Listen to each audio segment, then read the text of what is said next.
Welcome to pharma P S C exam. ഒരു പുതിയൊരു vacancy notify ചെയ്തിട്ടുണ്ട്. ബി ഫാം ആണ് ഇതിൻ്റെ ക്വാളിഫിക്കേഷൻ മെയിനായിട്ട് നമുക്ക് വേണ്ടത്. ഡിഗ്രി ഇൻ ഫാർമസിയാണ്. ഡിപ്ലോമ ഇൻ ഫാർമസി ഉള്ളവർക്ക് ഈ പോസ്റ്റ് അപ്ലൈ ചെയ്യാൻ പറ്റില്ല. അപ്പം ഡ്രഗ് അനലിസ്റ്റിൻ്റെ പോസ്റ്റാണ് വിളിച്ചിരിക്കുന്നത്. അനലിസ്റ്റ് ഗ്രേഡ് 3യിലേക്കാണ് ഈ വേക്കൻസി വന്നിരിക്കുന്നത്. ഇന്നലെ, അതായത് ഏപ്രിൽ 1 ഇത് ഗസറ്റ് നമ്മുടെ ഇതിൽ വന്നിരിക്കുന്നത്. സൈറ്റിൽ തുളസി, കേരള പി എസ് സിയുടെ തുളസി സൈറ്റിൽ വന്നിട്ടുള്ളത് നോട്ടിഫിക്കേഷനായിട്ട്. അപ്പോൾ ഡ്രഗ് കൺട്രോൾ ഡിപ്പാർട്ട്മെൻറ്റ് അണ്ടറിലാണ് ഈ അനലിസ്റ്റ് ഗ്രേഡ് 3 വേക്കൻസി വന്നിരിക്കുന്നത്. സ്കെയിൽ ഓഫ് പേ കൊടുത്തിട്ടുണ്ട്. അതെന്ന് പറയുന്നത് 55,200ൻ്റെയും അതുപോലെ 1,15,300ൻ്റെയും ഇടയിലാണ് വന്നിരിക്കുന്നത്.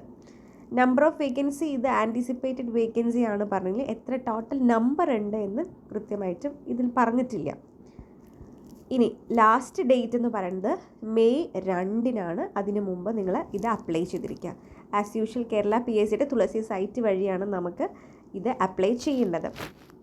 അതുപോലെ ഏജ് ലിമിറ്റ് ഉണ്ട്. 21ൻ്റെയും 36ൻ്റെയും ഇടയിലുള്ളവർക്ക്. അപ്പം അതിൻ്റെ ഡേറ്റ് ഓഫ് ബർത്തിൻ്റെ ലിമിറ്റും കൂടെ തന്നിട്ടുണ്ട്. 2/1/1988ൻ്റെയും 1/1/2003ൻ്റെയും ഇടയിലുള്ളവർക്കാണ് ഇത് അപ്ലൈ ചെയ്യാൻ പറ്റുക. സോ ഈ ഡേറ്റ്സൊക്കെ ഒന്ന് നോക്കുക, അപ്ലൈ ചെയ്ത് സ്റ്റാർട്ട് ചെയ്യുക.